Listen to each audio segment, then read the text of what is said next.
इसको तो तू रखे यार, मेरे को तो ऐसे बैठते नहीं बनता। ठीक से ठीक से ठीक से।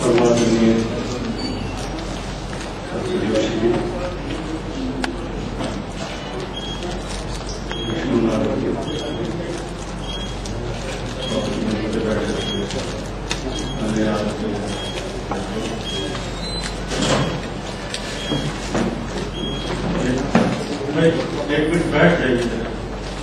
मुझे नहीं लगता कि जब आप चिंता की बात करते हैं तो किसी विरोधाभास में चीजें डूब जाती हैं। प्लीज बैठिए और जिनके पास मोबाइल हो वो कृपया बंद कर दीजिए।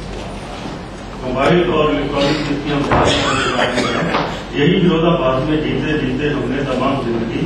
बसर कर दी और अगली पीढ़ी के लिए हम क्या छोड़ के जाएंगे, मैं अपनी बात इसी से उठाता हूँ।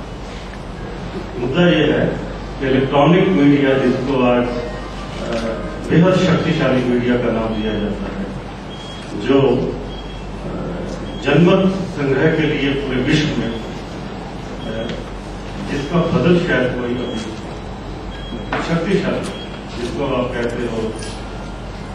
आक्रामकता वाला रवैया, जिसका ऐसा बदलाव कोई दूसरा मुझे नहीं मिला। अंग्रेजी में एक फ्रेज है,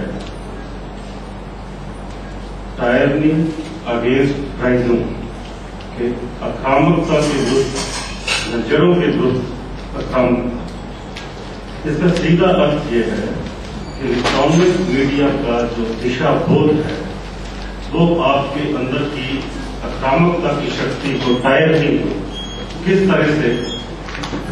जड़ों से जोड़ता है और कहीं ना कहीं तोड़ने की ताकत भी रखता है। आप मुझे क्षमा करेंगे यदि ये मैं कहता हूं कि हमकी जो पिछली पीढ़ियां थी उनसे हमने बहुत कुछ सीखा,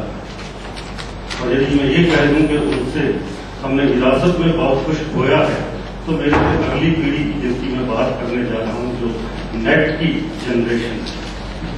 अगली पीढ़ी जो लगभग 1977 के बाद की पीढ़ी जो पैदा हुई है, जिसकी हम बात करते हैं, तो नेट की जनरेशन, और इस नेट की जनरेशन के मालिक और उनकी कुंडली का फलादेश यदि आप जानना चाहते हो तो वो आपको ठीक उसी तरह मिलेगा जब आप इलेक्ट्रॉनिक मीडिया और किताबों की बात में से बीच का रास्ता रखते हैं। और हम जिस सोसाइटी की बात करते हैं वो तो इतनी पखड़ और विरोधाभास से भरी हुई है कि हम मंदिर भी तोड़ देते हैं, मस्जिद भी तोड़ देते हैं और किताबों को जला भी देते हैं। और ये किताबों की होली जलाई जाती है किसी देश के द्वारा जलाई जाती है, और कभी किसी देश के पुरोधा लेखक में कभी इतना दम नहीं है, जोशी जी कह रहे थे कि पुरोधा लेखक में इतना दम नहीं है कि वो चौराहे पे खड़ा होकर एक अकेला किताब हाथ में लेकर उसके विरोध में सामने। मैं लंदन में था 80 के 82 में 3 साल बीबीसी जैसे संस्थान में नौकरी करते थे। मैंने देखा कि दुनिया के बड़े लेखक अपने किताब के साथ हाई पार्क पे देखते बीबीसी के हॉस्टल के सामने तक आते थे किताबों का। ऐसा मैंने भारत में नहीं देखा। किताबों से मेरा रिश्ता और एक दूसरा रिश्ता जिसके नाते मैं यहाँ खड़ा हूँ, जिसने पढ़ी की दुनिया के अलावा, गलती से जब हमने आंख खोली तो सपनों की उस दुनिया में हमने सोच लिया कि शायद फिल्म और टेलीविजन सबसे बड़ा माध्यम है। मैंने 30 साल टेलीविजन की दुनिया में गुजारे, भारतीय फिल्म संस्थान से होते हुए पता नहीं कहां कहां पहुंचे, पर टेलीविजन का जो नजारा मैंने टेलीविजन को आते हुए भारतीय घरों में, भारतीय समाज में और नई पीढ़ी से, यदि मैं सच कहूं तो कैडबरी का या कोका कोला का या पेप्सी का एक विज्ञापन किस तरह से 97 साल के बूढ़े आदमी की जीवन की चर्चा को बदलता है, और 7 माह के बच्चों को भी आंखें खोलने के लिए जिस तरह से भावबोध और आंखों में रोशनी डालता है। अब तो ये हो गया कि जो आप कह रहे थे नए साल के नींद चुराने की बात है, नींद कहाँ है, आखिर नींद कहाँ है नींद माँ? छोटे बच्चे की माँ उसको टेलीविजन के सामने खड़ा कर देती है कि बेटा ये रंग जो आकृतियां उसमें आती हैं उनमें से देखते रहना, और बच्चा बन जाता है। और यदि यही बचपन की उड़ान है, यदि यही बचपन का आगाज है, तो फिर किस इलेक्ट्रॉनिक मीडिया को दोष देने जा रहे हैं? इलेक्ट्रॉनिक मीडिया आज आपकी दिनचर्या को संपूर्ण रूप में नियंत्रित कर रहा है। आपकी सुबह आंख खुलती है जब और आंख लगने तक और सपनों की जो परिक्रमा होती है उसमें भी इलेक्ट्रॉनिक मीडिया का दखल, इसकी वजह क्या है और बेवजह क्या है, ये प्रश्न मैं आपको छोड़ता हूं। मुझे नहीं लगता कि हम जब इलेक्ट्रॉनिक मीडिया की अकारणता की बात करते हैं तो हम अपने साथ न्याय की बात करते हैं। मैं अपने पहले वाक्य पे लौटता हूं कि पखंड में रहना इस भारतीय समाज की बड़ी विडंबना है। शताब्दियों से रची हुई कैरेक्टरिस्टिक जब भी है तो वो पखंड में रहना, पखंड में जीना और विरोधाभासों की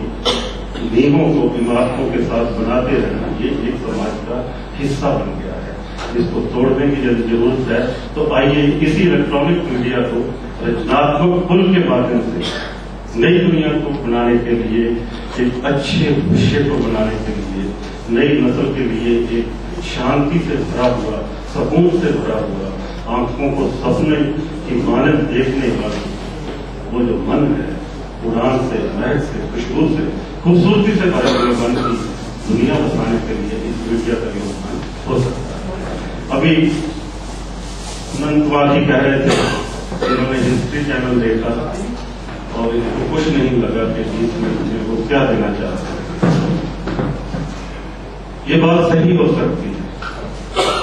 और यदि मैं इसको दूसरे शब्दों में ट्रांसलेट करूं, रूपांतरित करूं, तो ये भी कह सकता हूं कि जब हमने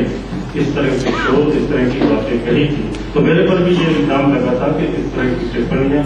इस तरह के बयान सिर्फ सरकारी अफसर दे सकते हैं जो ऐसे कमरों में बैठते हैं और ये योजनाएं बनाते हैं जिनसे देश चलता है और वो घर का बजट नहीं बना सकते, घर को नहीं चला सकते। किताब की बात बेईमानी हो जाती है। उस देश में किताब की बात जहां काला हांडी भी होती है और भी बहुत सी चीजें होती हैं, किताब किन घरों में पहुंचती है और किसके लिए लिखी जाएगी। और यदि मैं कहूं जो दुनिया की बड़ी लाइब्रेरी है, ग्रीनविच लाइब्रेरी, उनके लोगों का कहना है, यदि रस्सा बैठे हैं, जोशी जी बैठे हैं, कि मीडिया विशेषज्ञ लोग जब कहते हैं कि 30 साल बाद दुनिया खत्म हो जाएगी, उन्होंने 1970 में ये कही, 30 साल बीत गए, वक्त बदल गया, दुनिया बदल गई, सभ्यताओं का संघर्ष ने दुनिया को तालिबान वर्सेस और खड़ा कर दिया। और मैं आपको बताता हूं जिसकी बात आप कर रहे थे, इंटरनेट की दुनिया में आप जाइए तो तालिबान जिस घाटी से आते हैं, सवात घाटी से, उसके ऊपर भी 300 लिखी हुई किताबें आज भी नेट पे उपलब्ध है। तो कहीं ना कहीं एक प्यार जो है वो इलेक्ट्रॉनिक पन्नों से आती है। मैं आपकी बात को सप्लीमेंट इस तरह से करता हूं कि इन पन्नों की महक को आप यदि अपनी सांस्कृतिक विरासत के साथ, अपने सपनों के साथ और किताब के छपे हुए हरफों के साथ यदि जोड़कर देखेंगे तो एक नया रचनात्मक किताब का